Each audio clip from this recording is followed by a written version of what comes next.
All right, so hello and welcome to your presentation on how to reduce risk and increase buy-in with non-technology Scrum adoptions.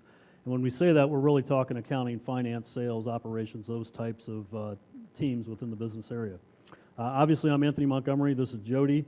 We're both from Nashville, so I guess for full disclosure, that's the South in the United States, so hopefully my English is okay.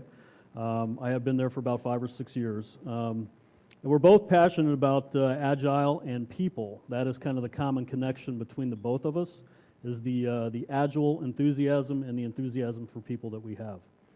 I've been an internal coach for about 4 years. I'm also very passionate about the social sciences and kind of a dabbling social scientist.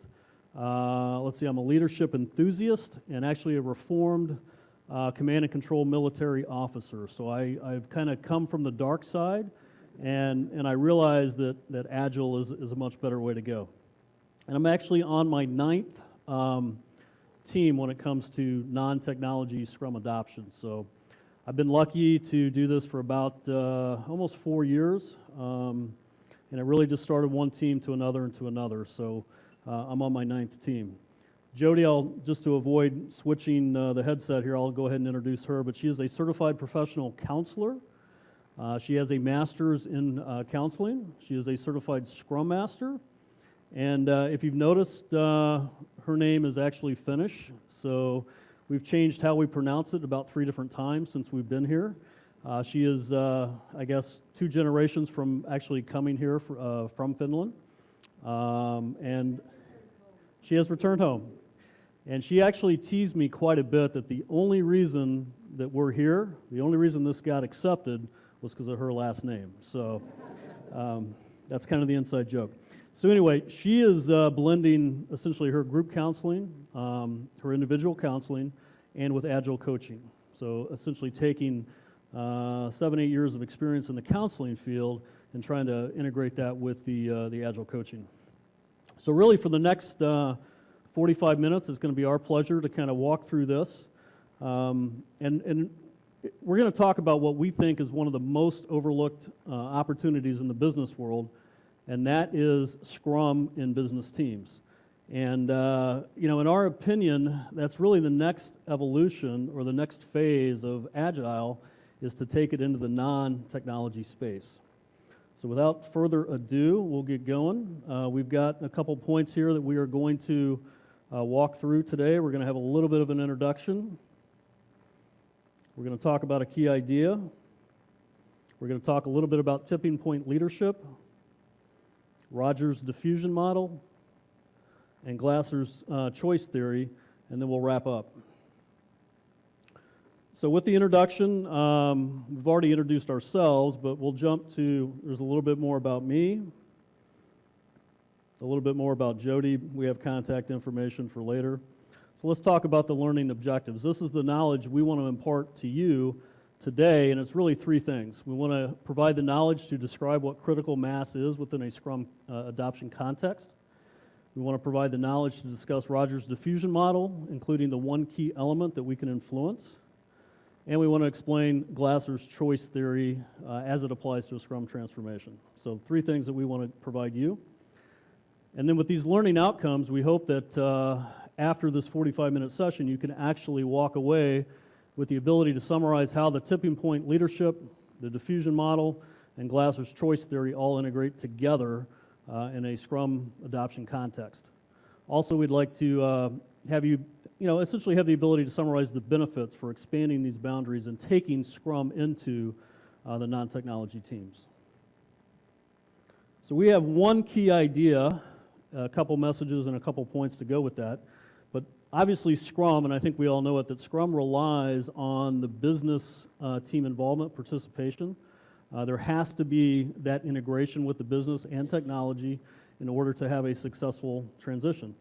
So I guess to tell a little story, back in 2011, I was a Scrum Master in a company, and the CIO came in and said, hey, we're going to be Agile, we're going to do Scrum. You're the only CSM, go at it. And kind of began doing some of that, and there was an accounting vice president. She was the controller, and she sat through some of the executive presentations. And she said, hey, Tony, why can't I do this in accounting?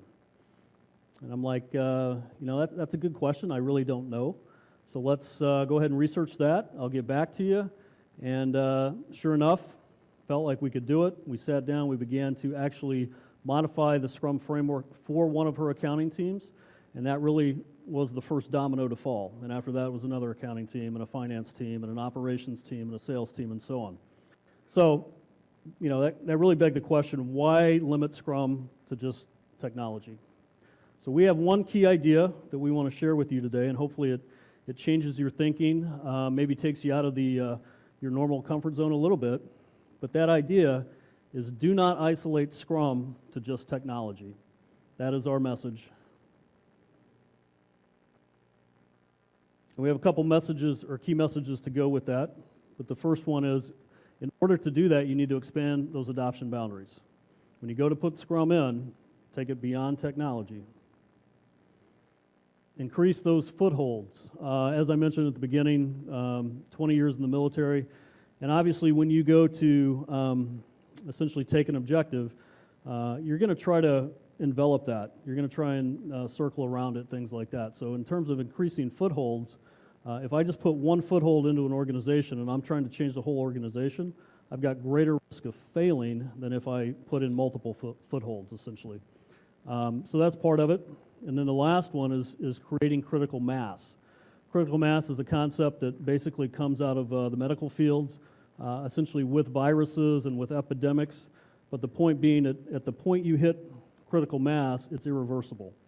And there's a whole section in Rogers' book on that, as well as Tipping Point Leadership really talks about critical mass. So a couple key benefit points to doing this. There's increased enterprise buy-in when you put Scrum in these other teams. What we found basically is any team that I ran a pilot with that was doing Scrum within their routine activities worked a lot better with the technology team, had a common language, had a common understanding. They had that shared mental model. It was not foreign to them. It was not abstract to them. And those teams worked a lot better with technology when it came time to essentially change their systems. A little more backstory, but the reason that this CIO said we're going to be Scrum is the fact that we had 1970s technology. And the whole point was to transform the organization, 75-year-old company, trying to basically get it up to the 21st century.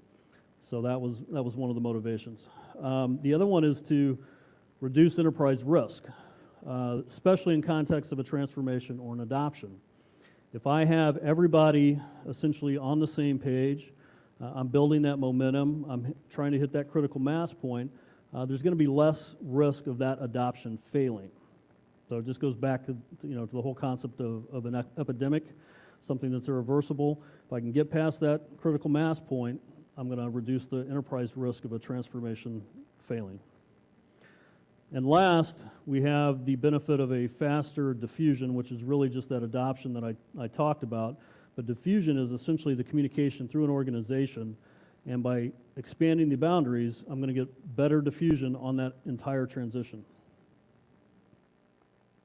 So let's talk a little bit about tipping point leadership, and I'll walk you through a little bit of change as well. But let's first start with Machiavelli and his writing The Prince in 1513. I actually think Machiavelli was an agile coach. Maybe he didn't call it that at that time or anything, but he had some very powerful words of wisdom regarding something. He said, "There's nothing more difficult to plan, nothing more doubtful of success, nothing more dangerous than the creation of a new order of things." So what that is, that was his writings on change.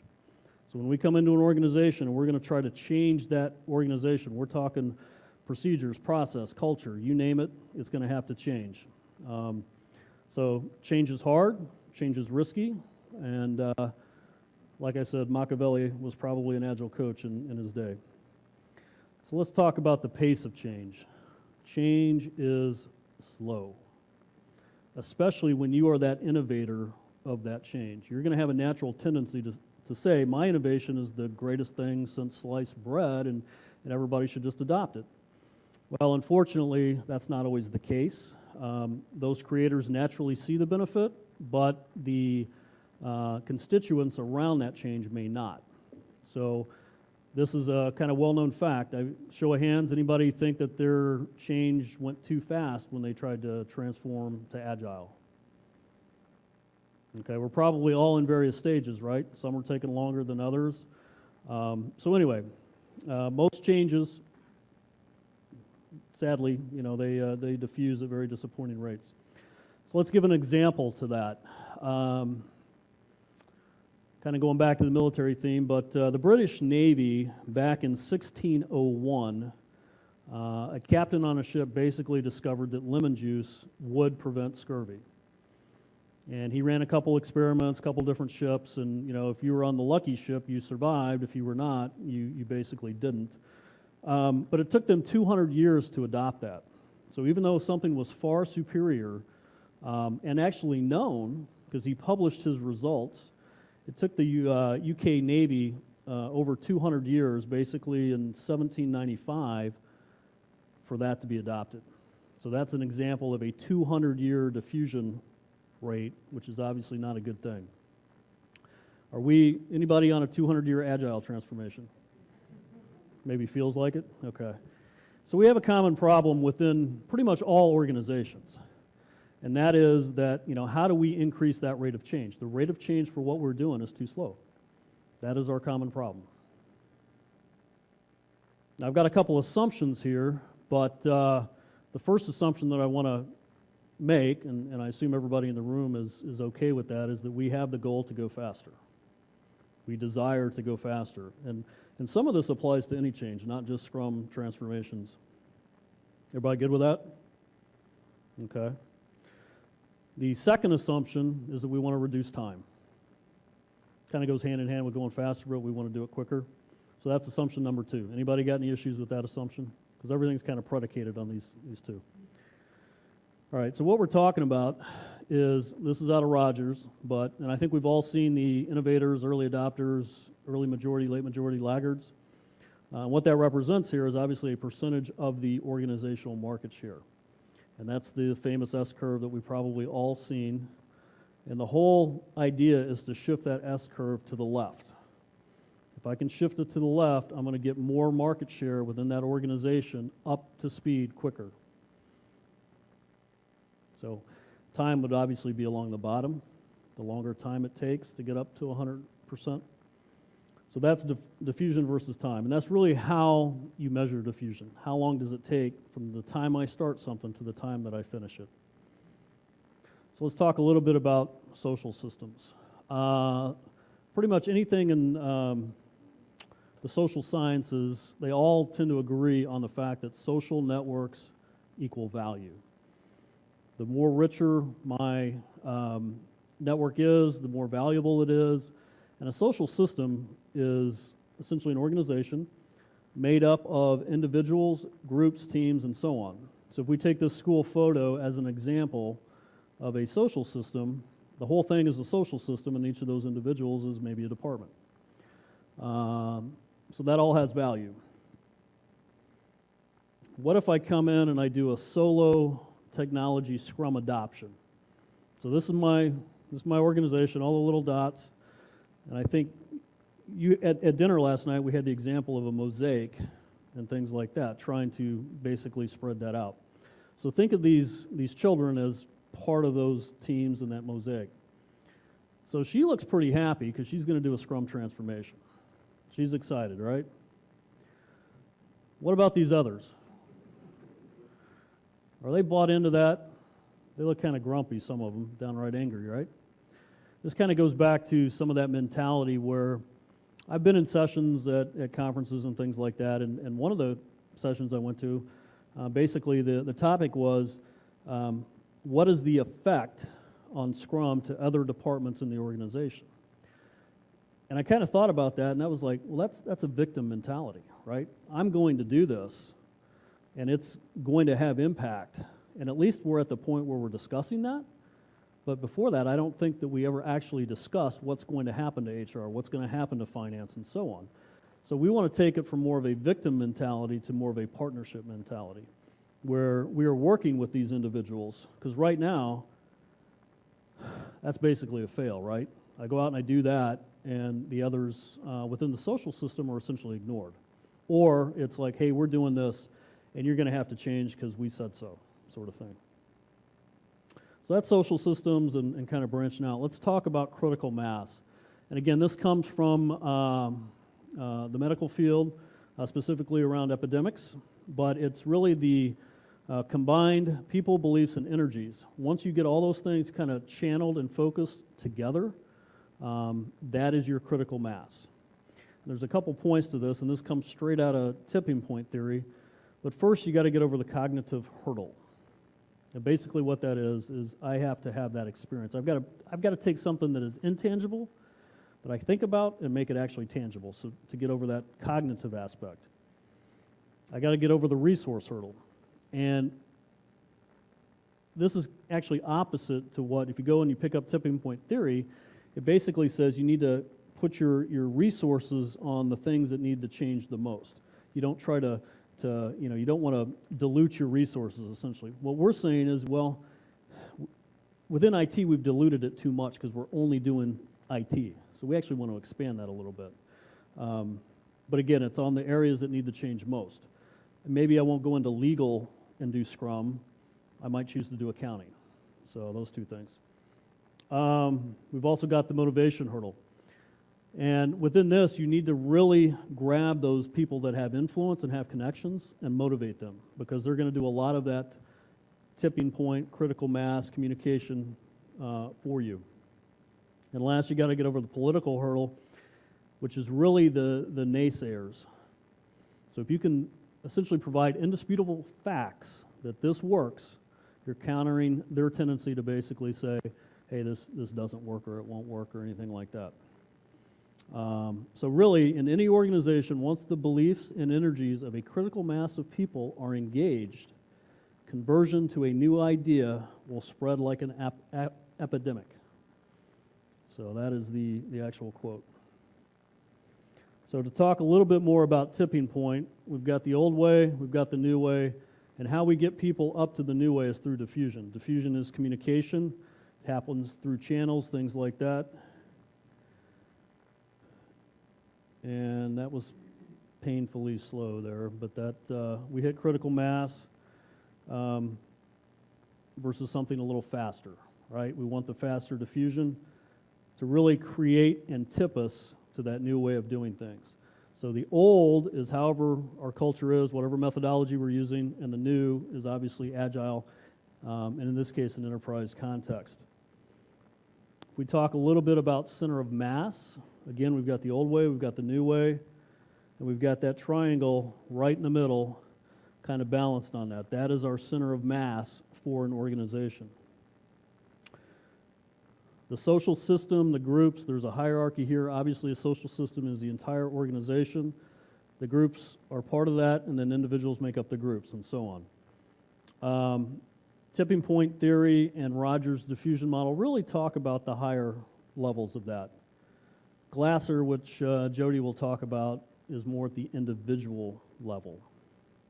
So we have a choice when we begin to do a enterprise Scrum transition, and this is kind of what we're saying, is we want to take it over a broader vertical slice of that organization. We want to go beyond technology. Get more of that population mass percentage of the organization doing Scrum as compared to what is maybe a normal Scrum adoption within an organization. We only take it so far. I only get technology. I don't go beyond the normal boundaries. And what that does is that, so there's the two, the tech only and the broader adoption. That leaves a gap. That's a gap that we could close if we extended the boundaries of that.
just from a high-level communication process, it is a process whereby change is carried through certain channels over time and occurs among members of that social system. If we go back to the school example, the school photo, each one of those individuals is a group that's part of the social system, and we want to enrich that network and have that communication go back and forth. We talk about the elements of diffusion. The first thing is the what, the innovation, the change. In this context, it's Scrum, right? It's kind of given, it's fixed. We look at communication. That is the other element of the diffusion process. That is one that we actually feel that we can influence. Time, that's kind of our variable. That's what we want to measure. If it's too long, it's not good. If it's shorter, it's better. And the last thing is the social system. And that's how we intend to actually alter the communication. By enriching the social system, by expanding, we're going to get better communication. That is the what we're going to influence through expanding the social system. So let's talk about communication real quick. There's basically 3 milestones in diffusion, and it's the communication directly related to the diffusion. First one is understanding. So we have to communicate to create understanding. We have to communicate to create convergence. That's where we start to bring people together on the same ideas. And we have to communicate to create compatibility. That's where we have shared experiences, shared values. We can kind of laugh and joke about, well, that one time this happened or whatever. That's more the compatibility of it. So just to touch on understanding real quick, it's, again, communication that creates mutual understanding. It's that shared conversation, terminology, the same shared mental model, those types of things. Convergence is the communication that moves us together. So if I'm taking the accounting team and I'm putting Scrum in that accounting team, I'm essentially creating convergence within the organization over what Scrum really is. Otherwise, I'm leaving the accounting folks behind if I just do it myself. They've got no concept of what Scrum or Agile, it's just it's a vague thing to them. They can't define it, right? But if I bring them along, we're starting to communicate to come together. And compatibility, we talked about that, shared values, beliefs, and experiences. The last session that was in here talked about values and how that's important to an organization. If I bring accounting along with me, we're creating some of those shared values. They understand why servant leadership is important. It's not just an IT thing. You know, we begin to populate that throughout the organization. Real quick, there's a couple roles, and this is within the diffusion model, but basically share, connect, and persuade. Those are the 3 types of rules. If we tie this back to the tipping point theory a little bit, we had the connection and we had the persuasion. So we're starting to see how some of these different models and things overlap. But within the diffusion model, there's 3 key roles. The first one are termed mavens. They are individuals within the organization that are passionate collectors of information. If you want to essentially know what's going on, you go find a maven. Can anybody relate to maybe somebody in their organization that always knows what's happening? Maybe the executive assistant. If we jump to connectors, these are people that have the contacts. Anybody relate to somebody that knows somebody who knows somebody and they have those contacts? I see a smile here. So, and then we have the salespeople. He just looks a little shady to me. That's why I put him up there. I'm not in sales, so.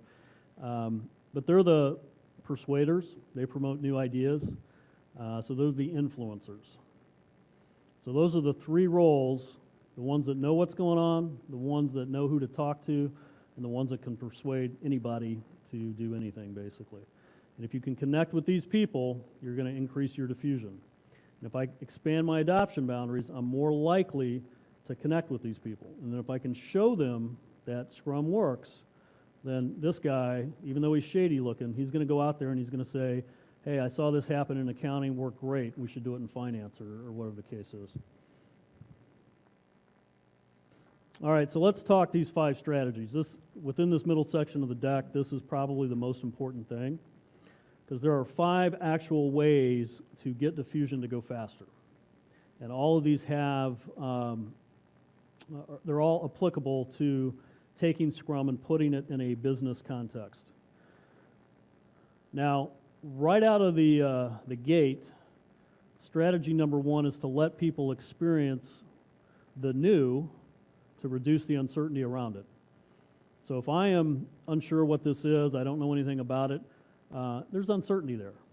Actually, having information can reduce my uncertainty. So how might we let people experience the new to reduce the uncertainty? Anybody want to take a crack at it? Well, I'm sorry? Histories, experience? In fact, we'll just expand the boundaries, right? So you're right. So if I'm in accounting, I don't really know what this Scrum Agile thing is. I can receive information and hopefully reduce my uncertainty, but we do one better. We're going to let you try it. We're going to put it in there in a pilot, and not only are you, you're going to experience hands-on. So we're going to reduce that uncertainty even more. So we're going to make it tangible to them, as you can see on the bottom. If I actually allow you to put hands-on, it is now tangible. It's no longer a vague thing. I'm going to make it visible. Okay, that is essentially straight out of the book. Increase the observation within a social system. So if we go back to the school children, had a couple up there with frowny faces. If we actually let them see maybe the solo technology girl doing it, it would be visible to them. But we want to do that one better. We want to increase practice of it. By actually including it in accounting, they're not just watching it, they're doing it, they're practicing. Third one is we want to make it valuable. Here, enhance the perceived benefits of the new as compared to the old or the obsolete. Well, we want to take that perceived out. Perceived is somewhat uncertain. Your perception, my perception might all be different. If I go in there and I make the actual benefits, so you can run Scrum in accounting and you can see that a daily stand-up adds value in terms of communication, synchronization. Susie is having the same issue as John over here, and by having that stand-up, that gets uncovered. So we can, instead of making it perceived, we're going to make it actual by expanding the boundaries.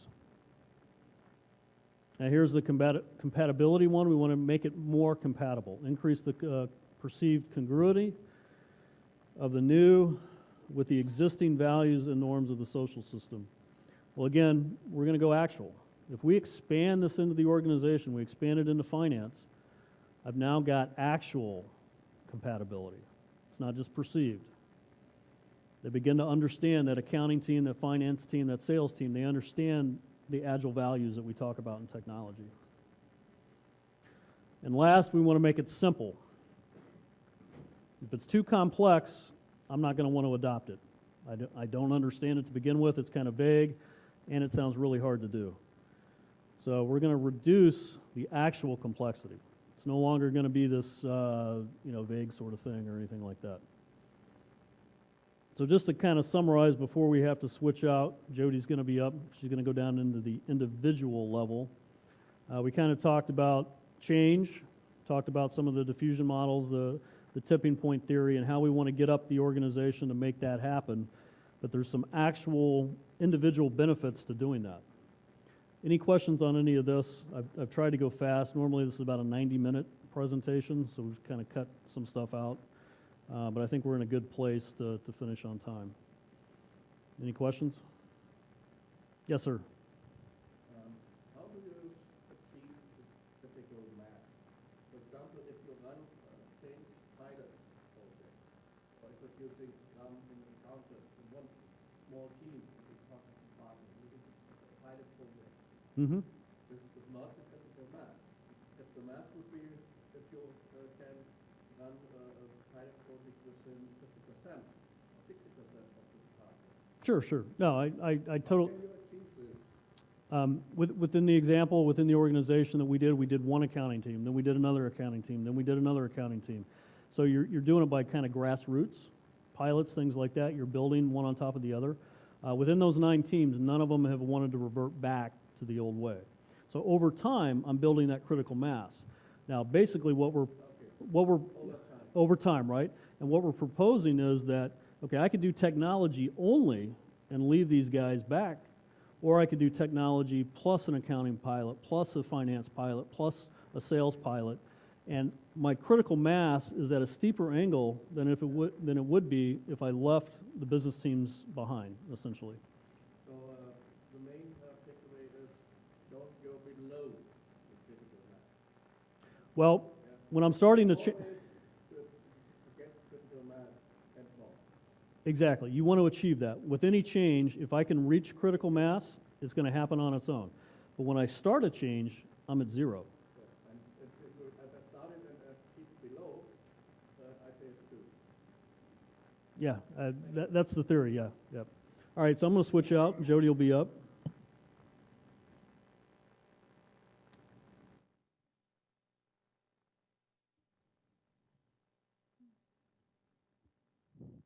Okay. I've always wanted to wear one of these. Makes me feel like I'm a rock star. Okay, so typical counselor. I have lots of written notes and changing of things and all kinds of stuff on this paper, so I'm a little old school. So, okay. So basically, Glasser's choice theory. When it comes to an individual perspective of how to include them on the greater or bigger change, and how that makes that individual feel. So as we are trying to change those things within different teams and such, we want to have them positively influence the feelings people have towards that change and not ignore them. So including them instead of excluding them. So we pose that people will generally feel more psychologically positive, belonging, significance, having fun, those types of things towards the change, thus acting and thinking in a more positive manner. So there are 2 different parts to Glasser's theory, and the first one is just the general needs. There's 5 of them, and the first one is survival. The second one is belonging and love. The third one is power. The fourth one is freedom, and then the 5th one is fun. And so I'll go into those individually here in a minute. But the second one is behavior, the total behavior. So that basically, it has 4 different components that of acting, thinking, feeling, and physiological. So Glasser says that either you have the choice to control it, or a lot of times having the inability to not be able to control it. So the first 2 being acting and thinking, and the latter 2 that a lot of times people influence more and you don't have control over.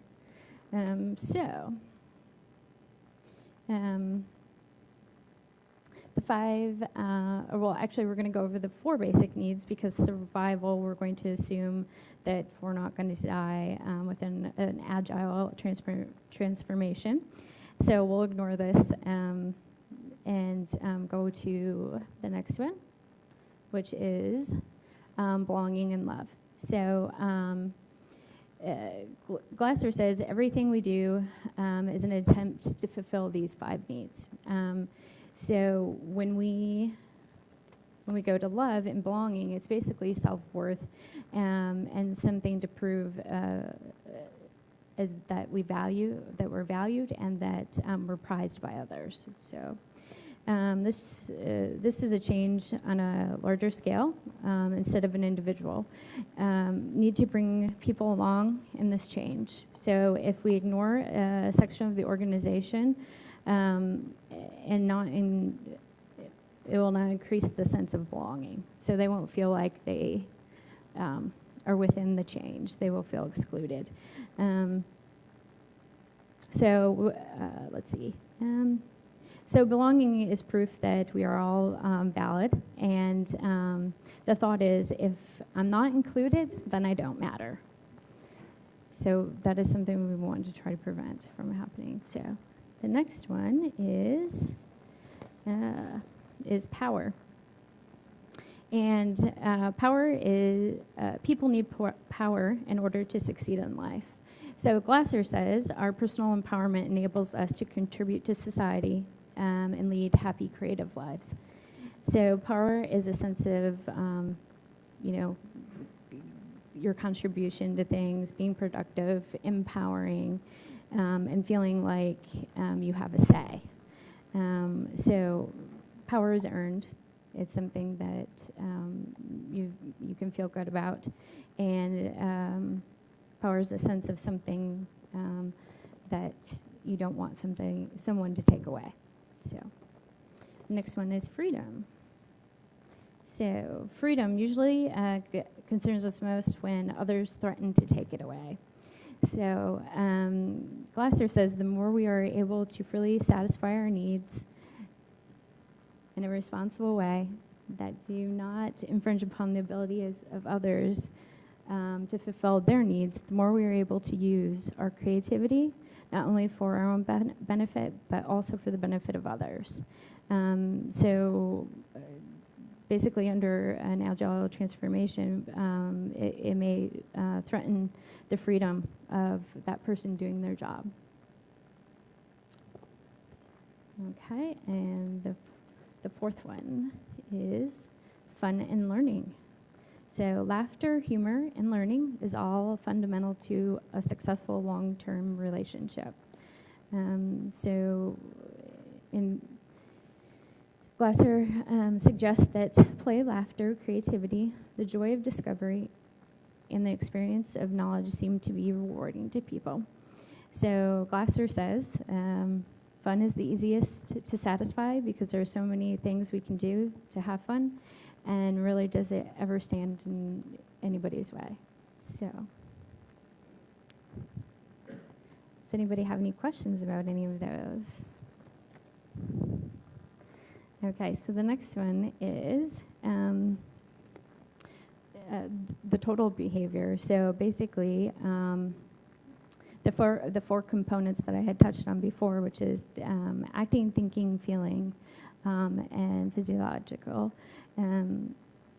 So Glasser states, while we cannot choose what we feel, we can choose what we think about regarding those feelings and what our actions will be in regards to those feelings. So while individuals have limited ability to influence their own feelings, leaders do not have the same ability to influence how people feel about the change within the organization. So basically having more of those needs could lead to negative feelings, which can create greater individual their changes in their thoughts and how they're going to react to things. So we want to have positive feelings. Positive feelings are more likely to lead to positive outcomes. We want people to feel positively about change and experiencing that change and being more inclusive. Okay,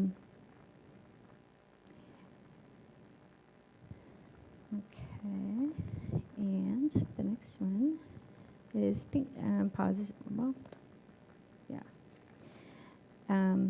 positive actions. So positive feelings and thoughts are more likely to lead to positive actions, and positive thoughts get positive results. So overall, if people are thinking in a more positive manner, then they're going to result in giving you positive reactions instead of negative ones. Okay, so just kind of close here, but with Glasser, it's all about if I can influence the individual's feelings by making them included, they're going to have positive thoughts about that, and they're going to more likely have positive behavior. If I exclude them, they're not sure what's going on, and you know, if they're kind of left out, they're unlikely to have those positive feelings, which leads to negative thoughts, and then leads to negative behavior. So we're going to wrap it up here shortly.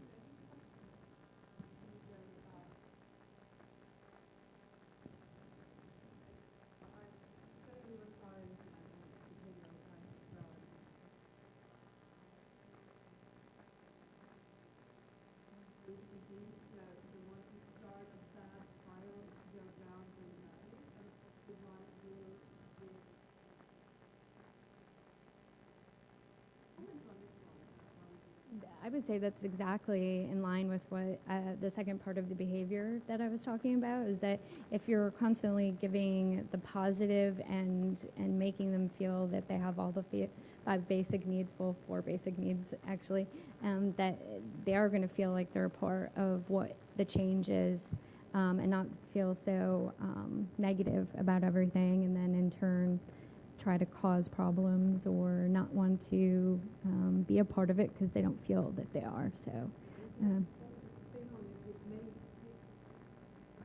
right. So the more positive you can make somebody feel, and give them that sense of, you know, both behavior and, you know, that sense of they're not being left out, then they can have a more positive attitude towards things because they feel like they belong to it. So. All right, thank you. Don't go anywhere. I might have another question. So just to kind of recap, the key idea is to implement Scrum outside of technology, especially during a transition. Again, we talked about maybe some of the organizational reasons why, as well as some of the individual reasons why. If you want to create critical mass, you want to get that tipping point going, and you want that change to stick within an organization, taking it across that vertical slice, more of the organization, more of the individuals, you're likely to have better results. So just to kind of review the key messages, we had 3 there: expand the adoption boundaries, increase the footholds, and create that critical mass. And again, whenever you start a change or a transition, your critical mass is at 0, and we want to get that further to the right as quickly as we can. Key point review, again, the benefits, increased buy-in. We saw that from the organizational level all the way down to the individual level. Reduced risk. If we're all on the same page, we're all compatible with our values, we're talking the same language and so on, we have greater buy-in. There's going to be less risk to that agile transformation. And then last, you're going to get that faster diffusion. It's not going to take 200 years to get that company up to agile. And this slide here, just a couple teams I want to highlight. I have a lot of qualitative metrics, a lot of quantitative metrics. Obviously, that is a completely different discussion. Really, this was just to create a compelling case why you would want to do this. If anybody wants to contact us afterwards, we have a lot of the statistics. But we did it in accounting, multiple teams. We did it in finance. We did it in operations. And we did it in sales as well. So those are some of the teams that we've done this in the past with. And again, had positive results, much more receptive to the agile, the transformation, and all that. So that being said, I think we've got a couple minutes left for any questions, comments, anything like that.